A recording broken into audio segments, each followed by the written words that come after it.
हरे कृष्णा। सभी व्रतों में से एकादशी व्रत सबसे श्रेष्ठ माना गया है। प्रत्येक मास में शुक्ल पक्ष और कृष्ण पक्ष में आने वाली दो एकादशियां मनुष्य को इस भौतिक भव सागर से सदा के लिए मुक्त कराने के लिए पूर्ण सक्षम है। गर्ग संहिता में बताया गया है कि यदि कोई मनुष्य 10,000 वर्षों तक घोर तपस्या करता है तो जो फल उसे प्राप्त होगा वही फल उसे शुद्ध भाव से एकादशी का व्रत करने से प्राप्त होता है। तो आइए जानते हैं आने वाली योगिनी एकादशी के बारे में। ब्रह्मवैवर्त पुराण में इस एकादशी की महिमा का वर्णन आता है। भगवान श्री कृष्ण स्वयं कहते हैं योगिनी एकादशी अत्यंत पुण्यदायक और मंगलदायक है। योगिनी एकादशी मनुष्य के सभी पापों को नष्ट कर उन्हें अत्यंत पुण्य आत्मा बना देती है। तो आइए इस परम पावन योगिनी एकादशी के उपलक्ष्य में एक प्राचीन पौराणिक कथा का श्रवण करते हैं। अलकापुरी के राजा महाराज कुबेर, जो कि भगवान शिव के अनन्य भक्त थे, हेम नामक यक्ष उनका माली था।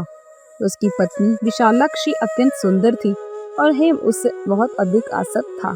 हेम माली मानसरोवर से सुंदर फूल इकट्ठा करके कुबेर को देता था और कुबेर उन सुंदर फूलों का उपयोग भगवान शिव की उपासना हेतु करते थे।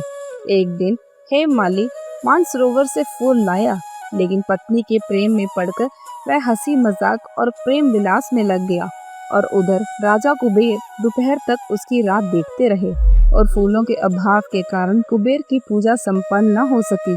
6 घंटे प्रतीक्षा के पश्चात कुबेर को अत्यंत क्रोध आया और उन्होंने अपने एक सैनिक को माली के पास भेजा। हेम माली के पास से लौटते ही कुबेर को उस सैनिक ने कहा, हे माली घर में अपने पत्नी के साथ है। ये सुनने के पश्चात कुबेर ने हेम माली को अपने पास लाने का आदेश दिया।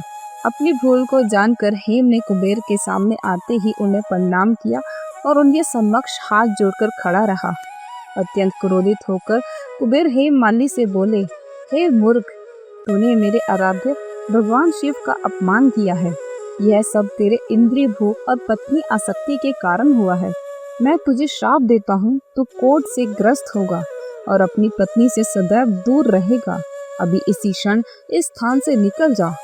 कुबेर के श्राप से हेम माली का पतन हो गया।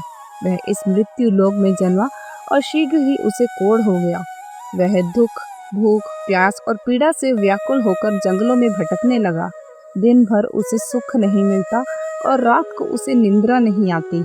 इस प्रकार उसने अनेक वर्षों तक सर्दी, गर्मी और कष्टों से जीवन बिताया। पिछले जन्म में शिवजी की उपासना में सहायता करने के कारण उसे अपने पिछले जन्म का स्मरण था। अनेक पापों में लिप्त होने के बावजूद उसकी चेतना शुद्ध थी। वन में भ्रमण करते करते एक दिन वह मेरु पर्वत पर पहुंचा।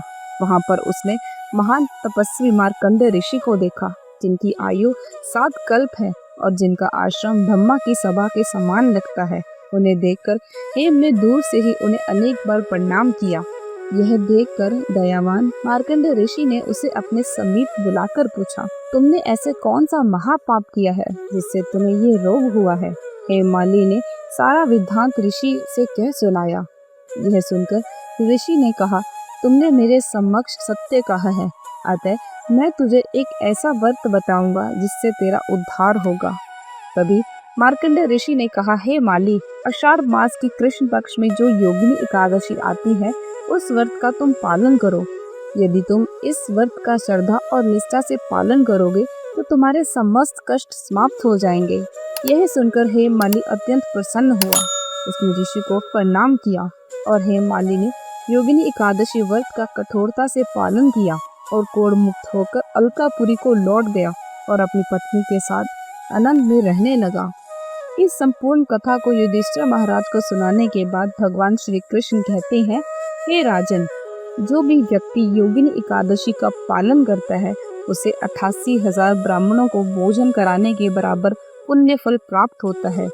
वह हर प्रकार के पापों से मुक्त हो जाता है और जीवन के अंत में आध्यात्मिक लोक में प्रवेश करता है। यदि इस एकादशी का व्रत पूर्ण श्रद्धा और नियमों के साथ किया जाए तो यह एक ऐसी एकादशी है जो मनुष्य को परम उच्च पद प्रदान कर सकती है।